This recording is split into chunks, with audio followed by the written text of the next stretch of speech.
D'abord bonjour et merci à tous d'être venus. Donc moi je vais vous parler des examens, en fait des examens de langue qu'il faut passer pour immigrer au Québec. Donc vous avez en fait des examens en français et un examen en anglais. Pour l'examen en français, vous avez ce qu'on appelle le TCFQ. Voilà.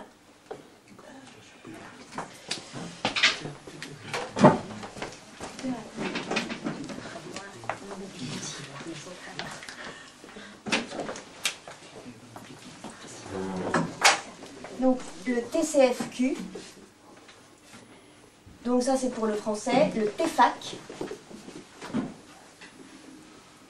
et pour l'anglais, IELTS.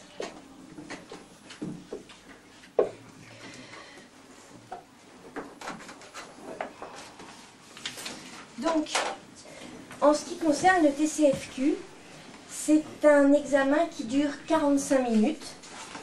Donc, il y a deux parties. La première partie teste votre compréhension orale. Donc, vous allez entendre un enregistrement. Et la deuxième partie teste votre expression orale, c'est-à-dire comment vous pouvez répondre à des questions. Donc, pour parler des épreuves à proprement dit,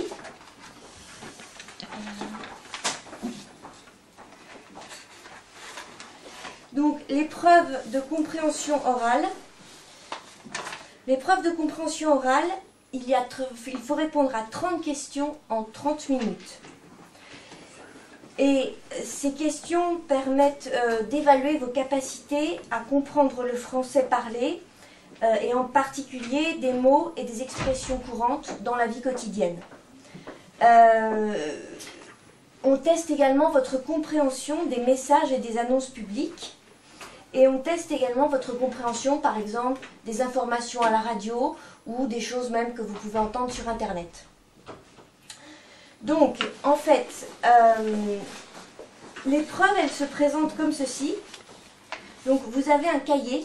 Vous ne répondez pas directement sur la feuille d'examen.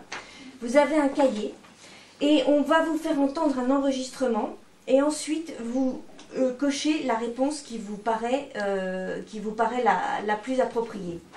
Voilà, donc je fais circuler ça. Là, vous pouvez regarder et vous familiariser avec cette épreuve. Alors, l'épreuve obligatoire d'expression orale, elle dure 15 minutes. Vous n'avez pas le temps de préparer. C'est-à-dire, vous arrivez directement, vous vous entretenez avec le jury.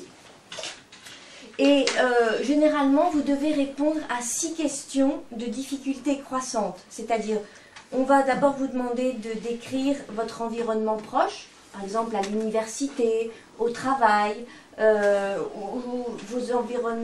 l'environnement de vos amis, etc. On peut vous demander de décrire des personnes, de parler de ses conditions de vie, de son activité professionnelle, etc. On peut également vous poser des questions, rechercher des informations précises sur vous. Par exemple, pourquoi est-ce que vous êtes venu faire vos études en France? Qu'est-ce que vous attendez de vos études? Bon, voilà. Et on peut également vous demander votre opinion sur un sujet, par exemple, est-ce que fumer c'est bien, ou etc. Donc vous devrez aussi, dans ces 15 minutes, défendre votre point de vue en français. Et il faut être assez clair, hein, c'est parce que vous avez très peu de temps. Il faut présenter une argumentation claire et structurée et dans un style approprié au contexte. C'est-à-dire qu'il y a des mots que vous devez utiliser dans un certain contexte et pas dans un autre. Il faut présenter également de façon détaillée et structurée des sujets complexes. Par exemple, ça peut être des sujets type sur l'économie, des choses comme ça. Il faut les développer et il faut conclure. Donc ça demande de bien maîtriser la langue, d'être réactif, de répondre très rapidement, d'avoir un esprit de synthèse, c'est-à-dire d'aller très très vite pour sélectionner les informations et répondre. Voilà.